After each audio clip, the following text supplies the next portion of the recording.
So we are live now. Well, thank you. Thank you very much, Karen Brash, for being here today with me. My name is Yaro Celis, and I write a newsletter that I send 2, 3 times a week about AI and tech in general. Uh, and I'm sitting right here with Karen Brash. She's actually in London, and she's here to share, her journey with AI adoption frameworks, AI governance, and many other things. We had a short conversation before starting this live, and you've done quite a few things. Very interesting. You used to be a pilot.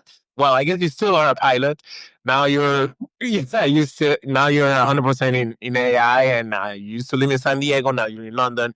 So it's a lot of things going on. How are you? Thank you for being here. I'm great. Thank you for having me on. It's a pleasure to be here.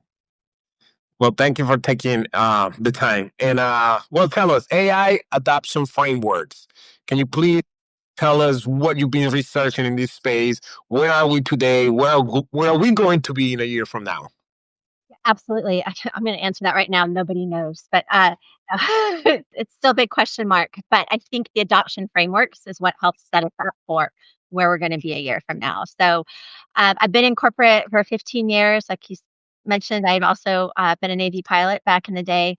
And I created something called AI Flight Plan. And that's where the adoption framework started coming in. I wanted to figure out from all of the experience that I'd had bringing in AI into big tech, right, when it was still new for everybody, the biggest challenges I saw weren't just adoption, it was engagement, right? So you can adopt something, hey, I signed up, I have an email account, but how often are you engaging with it, right? What's the metric for success on engagement with those different technologies that we were bringing in? And then I realized, this is something when I talk to family and friends who are not in tech, it's so overwhelming. They don't understand. They don't know where to start. I don't know if your family is like that, but mine is, Yes. right? There's a lot that they're being hit with all at once. Yeah. And that's where I got the idea for, hey, and I made it AI flight plan 'cause I wanted to bring in my background from both tech and AI and then from flying and then figure out how can I help others. And so I created this adoption framework. And that was my first 20 posts, which I turned into a book for applicable AI. And this is a free book, right? Anybody can download. All right. So we'll have the link on the comments Yeah, you for. can download Kindle or you can download just a PDF. Free, no charge. Sounds Substack, good. all free. So we're almost at the end of the year. What are your predictions? What are the big things that you see coming in AI governance? Well, you've got, there's quite a few things that we really focus on in the AI governance space. One is I kind of talked a little bit about adoption. Mhm. There's all of the regulations, and then there's everything around, and you're hearing obviously the news, big news came today but for the US, but every day we have more regulation type news coming out across Europe, right? All over. And so this time next year, as these things get discussed, ironed out, voted on, put out with the companies, I think big tech will continue to be leading the charge on setting the stage and the tone for how we're going to be using technology. But there's going to be especially what we're seeing right now, just with the folks that I talk to and the companies that advising on, hey, what do you need to do to get started? Mhm. Everything that I'm hearing is there's a ramp on the human side, right? People are asking questions. People want to be more involved. You have the people who just want it to be very easy. And then you have the people who are very thoughtful about how do we help create that right foundation Mhm. going. Um, yeah, so I guess just today an executive order was signed, right? Putting a lot of limits on states to regulate, AI on a state level. Um, from a company or from like a big tech point of view, this may be a lot easier for them when it's regulated federally, right? Because a lot of this technology, a lot of these AI models, they are probably programmed in one state. They're probably, you know, um, the inference is happening in a different state. right? The machine learning is happening in another state. So you may have two, three different states involved in creating one particular model. Um, and yes, one federal law ruling everything may be a lot easier for these large companies that have, workers all over the United States and maybe even overseas. Uh, but in general, do you think the state is better to create regulations for AI, or a federal level would be a lot easier? Perhaps for technology, for big tech companies, like a federal umbrella is a lot easier. But what about for the user? I think it's really I need to read through the whole thing, but just looking at Mm, what I see, what I read, and, what all of the feedback that we've already heard has been, it's 2 different answers, right? That's one thing for the well, 3, one thing for the government, and one thing for big tech.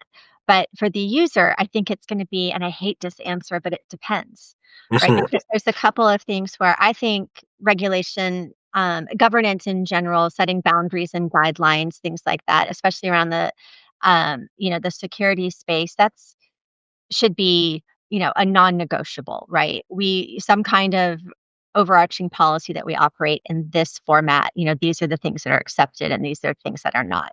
But as with anything, there's areas in there of um, what we might think is a good policy, for example, wouldn't work in Europe or wouldn't work in a different localized in a culture that maybe doesn't have the same kind of infrastructure.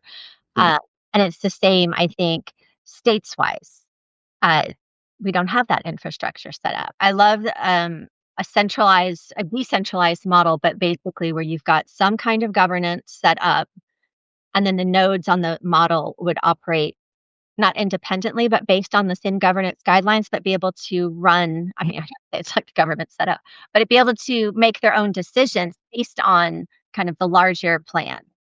Um, and I bet that's where it ends up going, is something more along that line, not um, a blanket, "It'll be this way." I think there's a lot people don't know, right? right. And the technology level, this is back to the adoption piece, that it's such a varying degree. One of the posts I had done, I went and researched, all of the world's occupations, right? So I have links, by the way, to where I got all of the actual information, but I pulled the world's occupations and I went down and pulled United States occupations, and this was as of, I think, end of last year, of where it was going in tech. And so much of the populations in the world, 97% was actually the number it gave me, um, don't have anything to do with big tech. Like, big tech is in the news, big tech is driving it all. Big tech is 3% of the world's population. So the other 97% Mm, is kind of what I'm focused on, and that 97%, they don't have the infrastructure, mm, they don't have the training, the education, et cetera, yet, um, to be able to answer that question, right, of what makes the most sense. So I do think next year, to answer your other question, is you're gonna see a ramp up in that education level for the other 97%, getting mm. deeper on what's gonna help them. Yeah. How do you prepare, or how do you improve that 97% to become more AI ready, more tech savvy, and to be able to make better decisions when it comes to what tools to adopt and how to actually use those tools properly? So that's a great question, and I think that's something we're gonna all need to be helping each other on, right? This is gonna be another big movement, I think, see happening next year. Of all of these, you hear about tech and other companies doing all of these layoffs, where those 40,000 people who are looking for jobs right now. I have a bunch of ideas for you of how you can help in that 97%. But I think when I go in and I talk to companies, I boil it all down to the number one thing you need to do is define the problem. Mm, Not AI is not solving every answer. And people are really challenged right now with bringing in, jumping on the shiny object and jumping on, I need all of these AI tools, but they're solving the wrong problems with them, right? And they're not seeing an ROI. And really, it's the messy day to day stuff that's not glamorous, it's not sexy, and nobody wants to talk about, just like governance, right? People don't care about governance until there's an actual catastrophe, and then it's the only thing they care about. Right now, it's really understanding. What's the problem I'm trying to solve? What does success look like? What would have to be true in order for this to happen?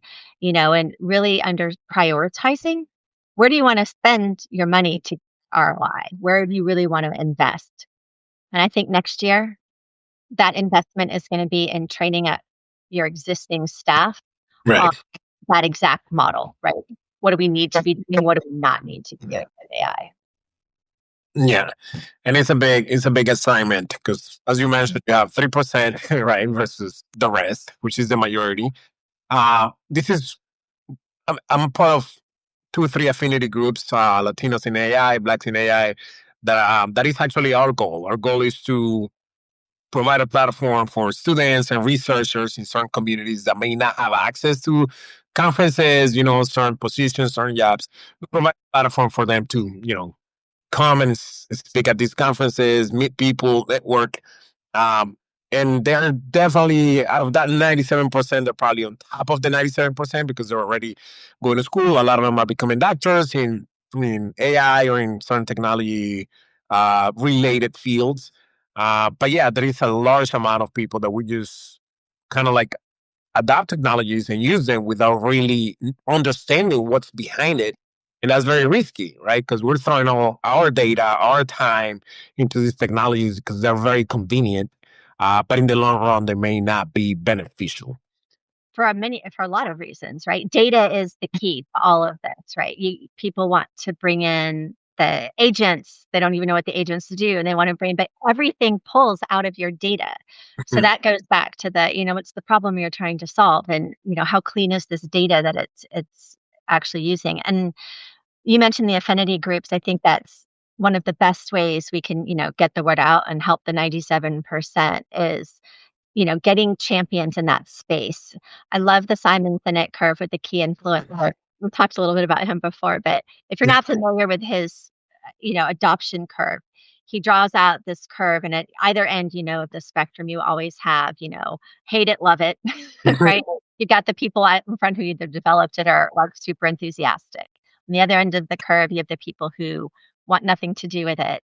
But as that curve goes up, there's a little sliver between love it and the masses called the key influencer. And he does a much better job of drawing that out. But those key influencers, those are the people I'm looking for right now to partner with and say, hey, how can we help that 97%? Not just have them understand technology and chat GPT, but understand, or Claude or whoever, understanding the security behind it, understanding without going into technical detail about model weights and tokens, and if they don't understand, and that's okay that they don't understand it, but where they get the benefit, where they need it, and where they don't.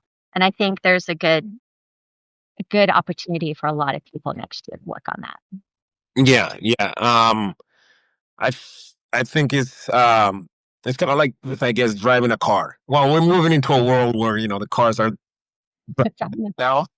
Yeah, they're driving themselves, but in general, a lot of us don't really know how a car actually works, right? We're not understanding what every single part in the engine does. But everybody's driving a car, or everybody has been in a car. So that's where AI is or is going. Like everybody's going to use it. We all going to be, utilizing AI one way or another. But the more we know what's behind it, right, and how it works and how our data is being utilized, uh, the safer we can be. Especially, if you have kids or if you work for a university for a organization where you're teaching, a lot of not only young kids but in general. If you're teaching, I think it's important to be aware of this because everybody's utilizing these tools to write, to do their homework and so on. So I think students, I mean, people are gonna use it. I think it's there is no point in trying to avoid students to using AI because they will use it regardless. No, I think it's more, I mean, I love a lot of this, many of the things about AI. I'm not saying it's not without risk, and I'm not saying there are not a lot of issues around it right now. But next year, no one's. I think we're going to be, and we talked about this a little bit before the show, but moving into the robot generation, right? Where we're looking at how is AI being applied really at that next level. And I think educate it right now. In my next book, I'm actually working on a second book, which is Wow. focused on just not the data leadership for the non-tech leaders, but also educators and parents, because there's just a lot of things if we can get in early. Deepfakes, let's teach everyone now just to ask questions. And I think I talk about that in my book too, and I have a post on that. But ask more questions. This isn't. I'm all about no hype, no drama, but I do think people should ask questions. I think people should get smart, and they don't need to know, right, like how the engine's put together for the car. Right. But AI models are being sold as anything else in the world of supply and demand. So being smart enough to ask the right questions and make sure that you're protecting yourself and your children and your in the education system, right? From, kindergarten or, what is that here? Um, Whatever nursery is, I think in London, all the way up, right, to university and to our colleges. Educate them now. Just like financial education should have been included as well, but I would say 2 new curriculums, dear government and anybody else working in education, please add personal finance and AI to your curriculums, and I think that would be really important. Yeah. You said something very interesting. Ask more questions are better questions. What are some of the questions that we should be asking? I think I'll do my power of threes, 3 questions. Okay. Uh, I think the number 1 question you should ask is this real? Okay. I think we should probably be asking that about a lot of things anyway, but I think the first thing is this true? Like, what you're looking at, is it a picture? Is it a news article? Mhm. I just think the number 1 question you should ask is this true? And the follow-up question would be, where's the source I can check this, right? Where's the other source for this?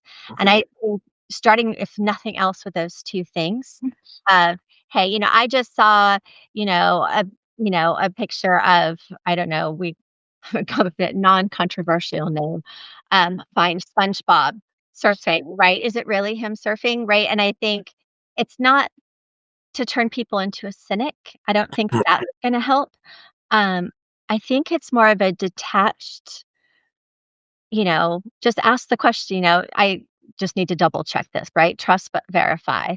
Yeah. And find out where the source came from. Is it collaborated by another source? That kind of a thing, I think would be the main 2 questions. And the third one is, am I see this a lot too, but am I projecting my "this is true" onto it? Does that make sense? Like, a lot of things in life are just we project because it's a reflection of ourselves, and so you like to watch your news Right. versus other side news, right? A little bit more well-roundedness, right? Watch both sides of the news because Mhm. I feel like, yeah, it's a challenge with projection. Yeah, I can get very biased. Like, am I seeing this through my own lens, or am I seeing this through the real lens? I mean, if there is a real thing. But yeah, okay, so yeah. Well, one, is this real? Is this true? Like, we gotta ask ourselves everything, if what we're reading is real and true. Also, we gotta trust but by it, but verify, as you said. I think that's really, really interesting. And I like, right, the third is, am I being biased, right? And I don't, that's more if you're reading an article, but even, if you see a video, you see a picture, I think it's just the go-to should be, it might be true. Yeah. Well, now and it's getting more and more difficult to really realize if an image or a video is real. The technology continues to get better and better. That even our brain is not able to right away realize if this is real or not. Especially when we're like consuming all these on social media and we're just like scrolling super fast. We're not paying attention, but it's still creating an impact in your mind, in your brain. Uh, It sees all of that, like it's logging, even though you're just scrolling, yeah, it's capturing it. So just, yeah, everybody should be taking a breath and saying, hey, just not overly cynical, but enough of questioning so you don't get duped. That's really, you're protecting yourself. yeah, especially kids. They're a lot more. It's a lot more impactful for them to see certain images because they're like, "Oh my god, how is this Babs, surfing?" Yeah, I mean, exactly. It's very, very impactful for the children, and I would love to see, educators, getting, trained as well, but also being able to. I think one of the big challenges is when you come in. with hype or you come in with drama, it'll shut certain people down, right? Or trigger other people. And I think if there's a way to come in with let's just consider this, right? It's a consideration, it's a detached emotion but teaching them, hey, it's not about being scared, it's about being aware. It's not about fear, it's about risk management. Although I would not use risk management with children. I mean, this is definitely challenging, especially because we know this technology is moving way too fast. So regulating it is hard. It's more like they're chasing a lot of these politicians regulate are chasing the technology because it's moving way too fast. Um, and also, like for all of us, it's like a nonstop stream of news, a nonstop stream of like this is a new this is a new application. This is a new model. ChatGPT just released 5.2, and then Gemini comes with 3.3 and 4.5, and it's like they're just releasing each other. Like, I mean, I guess they're getting better, but sometimes for what we use these models, we don't really realize how much better they're getting. But what kind of applications, what models are you using these days on a daily basis? Question. I have been so deep into research. Okay, so I will say that it does change because the models right. It's kind of like back in the day of regular product management, we would roll out quarterly roadmaps. You'd have scheduled releases and sprints. Can't even imagine what they're doing back there because it's every other day it's a new release or what I am using though that I really like. So I just discovered. By no way am I being paid to advertise any of these. Uh, Claude and I have become really good friends lately. And I Okay. don't mean that in the sycophant way where I need Claude to tell me a whole bunch of great stuff, but I actually really, I started with ChatGPT. Okay. It is a bit, and I still touch base. I say I have a team. Okay. So my team is made up, if you can see, basically I use Perplexity, I use Claude, I use ChatGPT. Um, and I was using Grok, and it was kind of a combination and pulling in the others. So those have been my main models and Gemini, not Okay. just Gemini. And, Gemini Pro, whatever the latest one is, I think it's 3, and then Nano Banana, but I only use that, of course, for images. What I do with each of them is I run my ideas. I like to write, so I don't want it to write for me, but I Okay. do run some ideas, and it turns out we don't agree on a lot, and so I use them as, characters or personas. And Okay. each of them, I'll give them a couple personas of, "You're the marketing, lead. You're the CEO. You're my hardest customer. What would you ask me about this thing that I'm presenting? What am I not thinking about?" Mm. And so I use them that way. I like, suggestions on outlines, things like that, but I don't like what it does to my work when I give it my writing.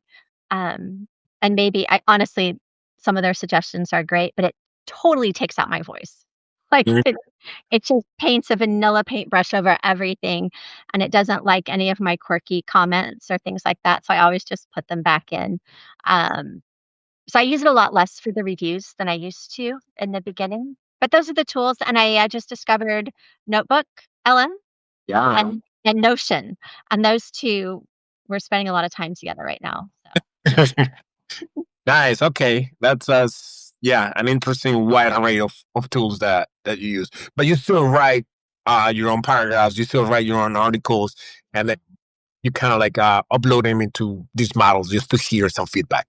just to get feedback, I guess I'm gonna very much be considered old school that way, but I actually also like to write, right? Yeah. I know people who hate writing, they're like, "Just do it for me," but I love it. Deep, deep passion. So I wanna write everything and I don't want anything I'm doing my audience is non-tech right now. That's where I'm trying to focus because that's who I think needs help.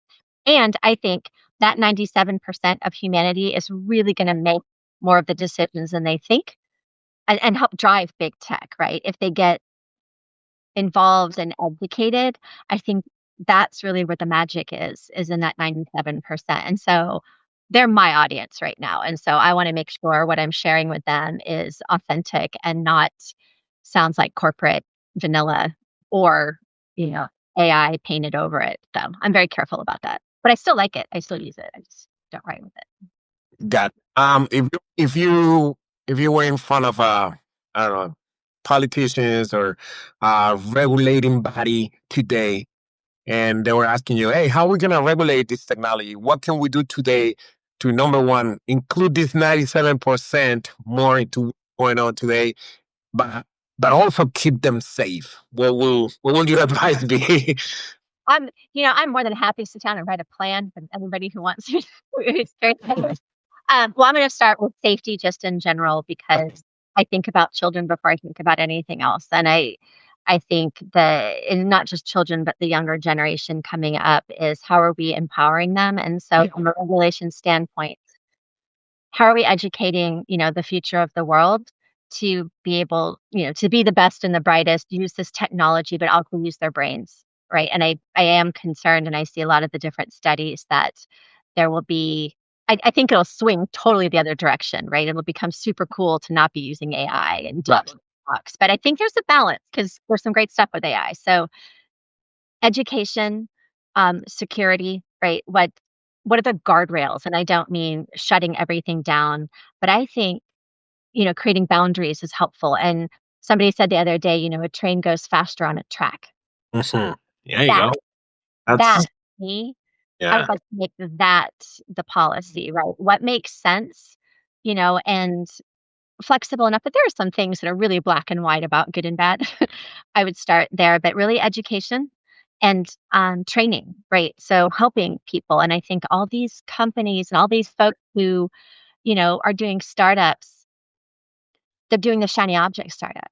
I Yeah. would ask, dear policymakers and, companies who, entrepreneurs who are trying to create something new, create something that is helping humanity. There's a whole we didn't get into, and we can do some other time too, about just sustainability and energy consumption and things like that. There's opportunity, so much opportunity, that drives policy in those spaces. So how can we just double down? And then it helps the 97%, it helps humanity, it gets big tech their money. I mean, it's kind of a win-win if we can figure out that train on the tracks piece. I like that. Train on the tracks, travel faster and safer. Well, thank you very much, Karen. Thank you for your time. We can definitely do a part two. There is a lot to digest and a lot to discuss. Is there anything else that you would like to add? I think you should do the book club we talked about before. Yeah. Well, I mean, um, well, we actually went live. You were showing me a book. Show me your books. The books behind you. I have so many books. You had a bunch too, but we both had Start With Why. So many. We should do get some other people, like-minded folks in this space and maybe do some book club sharing because I think that'd be great. And again, it's just helping educate. We're not the 97% probably, but I think we all know the 97% and we can really help with that. Yeah, hopefully we can reach that 97%. I mean, it was interesting because you were telling me about a book, and I was like, which one? I don't know. And then I was like, oh, I know that book. I have it too. And I was, I was right here among all these books. Uh, yeah. So we do have a lot of books. We try to read as much as possible. It will definitely be interesting to have a little book club going. Well, thank you very much, Karen. This is the first one of many, hopefully. And, you know, so if you need anything, I'm around. Let's continue these conversations. Thank you. Thanks for your time. All right. Cheers. Bye. Ciao.